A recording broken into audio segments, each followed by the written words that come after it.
আমি শফিকুল আমার সুন্দরী বিবাহিতা খালাতো বোন 1 মাসের জন্য আমাদের বাড়িতে থাকতে এসেছিল।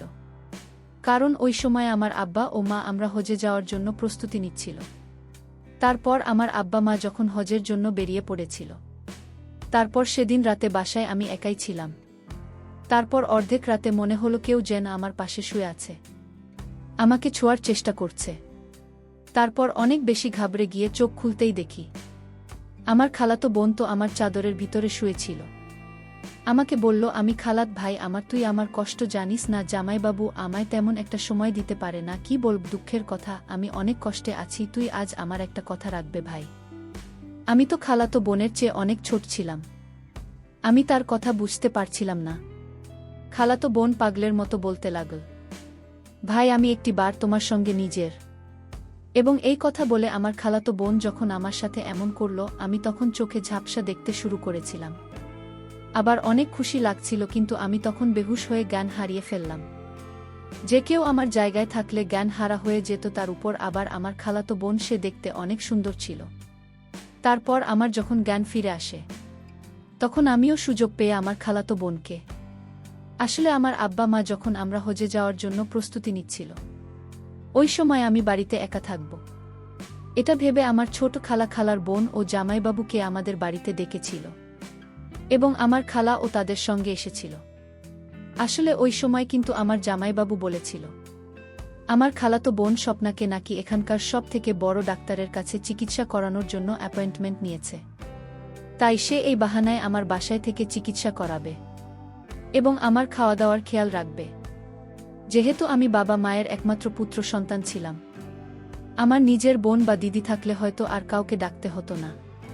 তাও এমন নয় যে আমি কিছু রান্না বান্না বা কোনো কাজ করতে জানতাম না, আমি মোটামুটি রান্না বান্না করতে জানতাম। কিন্তু আব্বা মা ভেবেছিল আমার খালাতো বোন ও খালা আমাদের বাড়িতে এসে থাকলে আমার একাকিত্ব বোধ থাকবে এবং আমাকে কোনো কিছুর জন্য খুব বেশি কষ্ট করতে হবে না। ওই সময় আমার কলেজের 3rd ইয়ারে পড়াশোনা চলছে এবং আমি কিন্তু ভীষণ তরুণ ও পেশিবহুল পুরুষ ছিলাম। আমার শরীর স্বাস্থ্য দেখে কেউ বলতো না যে আমার এতটা কম বয়স, কারণ ছোটবেলা থেকেই আমার শরীরের গ্রোথ অনেক বেশি ছিল এবং আমি দেখতেও ভীষণ সুন্দর ছিলাম। এদিকে আমার আব্বা মায়ের হয়ে যাওয়ার আগের দিন আমার ছোট খালা ও তার মেয়ে সফর এবং জামাইবাবু, তারা 3 জন এসে হাজির হয়েছিল। আমার খালার সঙ্গে তো বছরে একবার হলেও দেখা সাক্ষাৎ হতো, কারণ ছোট খালা তো বছরে একবার হলেও আমাদের বাসায় আসত 2-4 দিন থাকার জন্য। কিন্তু আমার খালাতো বোনের সঙ্গে প্রায় 4 বছর পরে দেখা হয়েছিল, কারণ সোফা আপু বিয়ের পরে সেদিন প্রথম আমাদের বাড়িতে জামাইবাবুকে নিয়ে এসেছিল এবং তার সৌন্দর্য দেখে তো আমি তার দিকেই তাকিয়ে থেকে গেছিলাম। বিয়ের আগে আমার খালাতো বোন আমাদের বাড়িতে আসতো এবং থেকে যেত, কিন্তু বিয়ের 4 বছর পরে আমি সেদিন তাকে প্রথম দেখেছিলাম। আমার খালাতো বোন সফরের যখন বিয়ে হয়ে যায়, তারপর এসে আমাদের বাড়িতে আসার সেরকমভাবে কোনো সুযোগ পায়নি এবং আমার খালাতো বোন সফল ও বয়সে আমার থেকে প্রায় 7 বছর বয়স ছিল। আমার ছোট খালার সঙ্গে আমাদের কিন্তু খুব ভালো সম্পর্ক ছিল, তাই আব্বা মা হয়ে যাবে এটা শুনে আমার ছোট খালা আমার কাছে থাকতে রাজি হয়েছিল। সেদিন আমার আব্বা মায়ের যাওয়ার আগের দিন রাতে আমি মাকে জিজ্ঞেস করেছিলাম যে ছোটকার সঙ্গে সফলা আপু এবং জামাইবাবু কি 1 মাস ধরে আমাদের বাড়িতে থাকবে। মা তখন হেসে আমাকে বলেছিল যে নানা, জামাইবাবু সকলকে আমাদের বাসায় রেখে নিজের বাড়িতেই আবার ফিরে যাবে এবং সফল আপু খালা নাকি আমাদের বাসায় থাকবে। আমি তোমাকে একটা প্রশ্ন করেছিলাম যে স্বপনবাবু নিজের সংসার ছেড়ে আমাদের বাসায় 1 মাস থাকলে জামাইবাবু ও তার শ্বশুরবাড়ির এতে কোনো আপত্তি হবে না? তো মা তখন আমাকে বলেছিল যে সফল আপু অনেক দিনের চিকিৎসার জন্য এখানে এসেছে এবং এই চিকিৎসাতে 1 মাস সময় লাগবে। তারপর আমি আর এই ব্যাপারে বেশি কথা বলেননি। পরের দিন সকালবেলা আমার আব্বা মা নিজের যাত্রার জন্য বেরিয়ে পড়েছিল আমার আব্বা মায়ের চলে যাওয়ার পরে। কিন্তু আমার খালাতো আপু, আমার খালা ও জামাইবাবুর সঙ্গে আমার খুব ভালো সময় কেটেছিল। তারপর জামাইবাবু আমাদের বাড়িতে 2 দিন থাকার পরে নিজের বাড়ির জন্য রওনা দিয়েছিল। আমার জামাইবাবু যখন আমাদের বাসা থেকে চলে গিয়েছিল, তারপরে সেদিন আমি আমার খালা মিলে যখন একসঙ্গে রাতের খাবার খাচ্ছিলাম, ঠিক ওই সময় আমি কিন্তু সফল আপুর সঙ্গে অনেক ধাক্কাও করেছিলাম। বলেছিলাম, সফল আপু তুমি কত সুন্দরী, কিন্তু তোমার বর ততটাই কুৎসিত দেখতে। আমার কথা শোনা মাত্রই জানি না কেন আমার খালাতো বোন রাগ করে খাবার ছেড়ে টেবিল থেকে উঠে ঘরের ভিতরে চলে যায়। আমি তখন খেলার মুখের দিকে তাকিয়েছিলাম এবং ভীষণ লজ্জা পেয়েছিলাম এবং বুঝতে পেরেছিলাম যে আমি হয়তো একটু বেশি ঠাট্টা করে ফেলেছি। খালা তখন আমাকে বলেছিল আসলে পয়সা বালা দেখে নাকি সফল আপুর বিয়ে জামাইবাবুর সঙ্গে দিয়েছিল, কিন্তু সফল আপুর আমার জামাইবাবুকে নাকি পছন্দ ছিল না, কারণ সে খুব কালো কুৎসিত ছিল দেখতে। ওই সময় আমি বুঝতে পেরেছিলাম যে আমি আমার খালাতো বোনের সঙ্গে ধাক্কা করে তাকে কষ্ট দিয়েছি। তাই রাতের খাওয়া দাওয়ার পরে আমি তার ঘরে গেছিলাম তাকে সরি বলতে।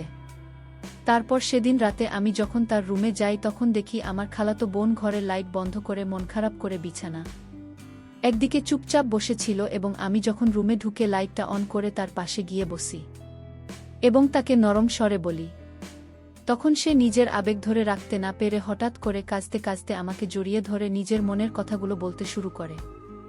আমি তো তাকে নিজের আপন মনে করে তার মাথায় হাত বুলিয়ে অনেক স্নেহ দিয়ে বলেছিলাম, আপু তুমি এ নিয়ে একদম মন খারাপ করো না, মানুষের চেহারাটাই সব কিছু নয়, চেহারার সৌন্দর্যের থেকে মনের সৌন্দর্য কিন্তু অনেক বেশি মূল্যবান ও কার্যকরী।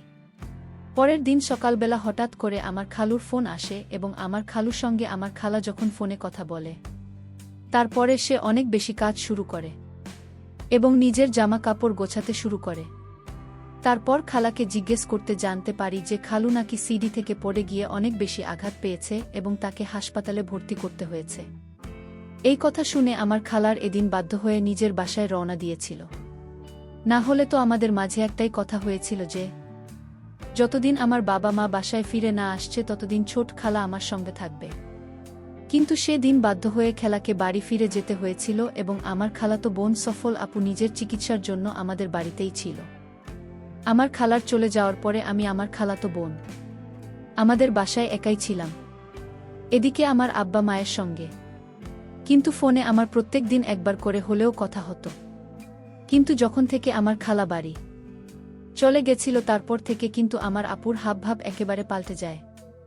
সে প্রত্যেক দিন নিত্য নতুন জামাকাপড় পরে আমাকে জিজ্ঞেস করত যে তাকে দেখতে কেমন লাগে, এমনকি সে যখন তখন আমাকে অনেকে এবং আমি তাকে আপন মনে করে কিছু বলতে পারতাম না।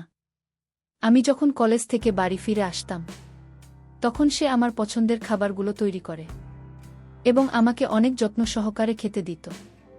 আমি কিন্তু তখনও তার মতিগতি বুঝতে পারিনি। তারপর সেদিন রাত্রিবেলা যখন অনেক বৃষ্টি হচ্ছিল ও বাজ পড়েছিল, ওই সময় আমি নিজের ঘরের লাইটটা বন্ধ করে বিছানায় শুয়ে কানে হেডফোন দিয়ে গান শুনছিলাম। কিছুক্ষণ পরে মনে হলো আমার কেউ যেন আমাকে কিছু করার চেষ্টা করছে। তারপর আমি যখন তাড়াতাড়ি কান থেকে হেডফোন খুলে দিয়ে মোবাইলে লাইটটা অন করতেই দেখি আমার খালাতো বোন তো কেঁদে কেটে অস্থির হয়ে পড়েছে। আমি তখন তাড়াতাড়ি ঘরের লাইটটা অন করে আপুর চোখের জল মুছে জিজ্ঞেস করলাম, তুমি এভাবে কাঁদছো কেন? সে তখন আমার পাশে এসে আমাকে বলল, শফিকুল আমি একা ওই ঘরে ঘুমোতে পারছি না, আমার ভীষণ ভয় লাগছে। হয় তুমি এ ঘরে আমার সঙ্গে ঘুমাও, আর না হয় আমাকে ঘরে ঘুমাতে দাও, কারণ আমার ভীষণ ভয় লাগছে। তার কথা শুনে তো আমি তখন বাধ্য হয়ে তাকে আমার বিছানায় ঘুমোতে গিয়েছিলাম এবং আমি নিজে সোফাতে গিয়ে শুয়ে পড়েছিলাম। প্রথমে তো আমি এসব কিছুই বুঝতে পারিনি, কিন্তু ধীরে ধীরে বুঝতে পেরেছিলাম যে আমার খালাতো বোনের দৃষ্টিতে আমার দিকে অনেক বেশি সংকীর্ণ হয়ে যাচ্ছিল। এদিকে সে তো দিন দিন আমার সঙ্গে এমন ব্যবহার করতে শুরু করেছিল যে মনে হচ্ছিল যেন আমি তার নতুন বল। এমনকি সে আমার সাজগোজ করে আসতো যাতে আমি তাকে কিছু বলি। আমাকে জিজ্ঞেস করত যে তাকে ওই রকম ছোট ড্রেসে কেমন দেখাচ্ছে। সেদিন আমি না পেরে আমার খালাতো বোনকে বলেছিলাম যে আমার সামনে এসব ড্রেস পরার কি আছে।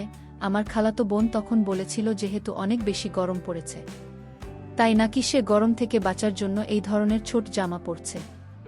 এদিকে প্রত্যেক দিন রাত হতেই সে কোনো না কোনো বাহানা আমার বিছানায় ঘুমোতে চলে আসত এবং সে যখনই আমার বিছানায় ঘুমত সেদিন রাতে আমার সারা রাত ঘুম হতো না। তখন আমার কিন্তু সারা রাত এদিক ওদিক করে কাত এবং এতদিনে আমি তো এটা বুঝতে পেরেছিলাম যে আমার খালাতো বোন আমার কাছে আসার চেষ্টা করেছিল, কিন্তু সে কেন আমার সঙ্গে এরকম করেছিল আমি সেটা বুঝতে পারিনি। আমার খালাতো বোনের এরকম মতিগতি বুঝতে পেরে আমি কিন্তু নিজেকে তার থেকে গুটিয়ে রাখতে শুরু করেছিলাম। কিন্তু একটা জিনিস লক্ষ্য করেছিলাম, 7-8 দিন হয়ে যাওয়ার পরেও কিন্তু সে একদিনও চিকিৎসার জন্য ডাক্তারের কাছে যায়নি। সেদিন আমি তাকে না পেরে জিজ্ঞেস করেছিলাম যে সে এখনো পর্যন্ত একদিনও ডাক্তারের কাছে কেন যায়নি। সে তখন আমার চোখে চোখ রেখে একটাই উত্তর দিয়েছিল যে তার নাকি ডাক্তারের নয়, তার নাকি ভালোবাসার প্রয়োজন। তারপর আমার খালাতো বোন অনেক চেষ্টা করেছি আমাকে তার সৌন্দর্যের জালে ফাঁসানো, কিন্তু আমি সবকিছু বুঝতে পেরে নিজেকে তার থেকে গুছিয়ে রেখেছিলাম। কিন্তু সেদিন আমার খালাতো বোন সব সীমা অতিক্রম করে দিয়েছিল। যখন সে দেখে যে তার কোনো রকম চাল কাজ করেনি, তখন সেদিন দুপুরে আমি যখন নিজের ঘরে ছিলাম, তখন সে নিজের বাথরুম থেকে অনেক জোরে জোরে চিৎকার করে বলছিল, শফিকুল, আমাকে তাড়াতাড়ি বাঁচাও, এখানে শর্ট সার্কিট হয়ে গেছে। তার চিৎকারের আওয়াজ শুনে আমি যখন ভয় পেয়ে তাড়াতাড়ি ঘরের ভিতরে ঢুকে তার দিকে তাকাই, তখন তার দিকে তাকাতেই আমার চোখ দুইটা কপালে উঠে গেল। কারণ সে বাথরুমের ভিতরে এমন অবস্থা ছিল যে তাকে ওই অবস্থায় আমার দেখা ঠিক হয়নি। তুমি এসব কি করছো? কেন তুমি আমার সঙ্গে এরকম করছো? এরকম অবস্থায় তোমার আমার সামনে আসতে একবারও লজ্জা করে না? আর এখানে তো কোনো শর্ট সার্কিট হয়নি, তাহলে তুমি কেন মিথ্যে কথা বললে? তার মানে তুমি এটাই চাইছিলে তো যাতে আমি তোমাকে এই অবস্থায় দেখি, এবং তুমি যেটা চাইছো তোমার মনোকামনা যাতে পূরণ করি। যখন থেকে খালা আমার বাড়ি থেকে গেছে, তারপর থেকে তুমি আমার সঙ্গে বাজে ব্যবহার শুরু করেছে। তুমি আমার থেকে কি চাইছে? তারপর আমার খালাতো বোন যে অবস্থায় ছিল সেই অবস্থাতে বলল, শুধু একবার তোমারে চাই, দয়া করে আমার পূরণ করো। আমি তখন আমার খালাতো বোনকে হুমকি দিয়ে বললাম, তুমি এখান থেকে চলে যাও, না হলে আমি কিন্তু এসব কথা আমার বাবা মাকে ফোন করে বলে দেব।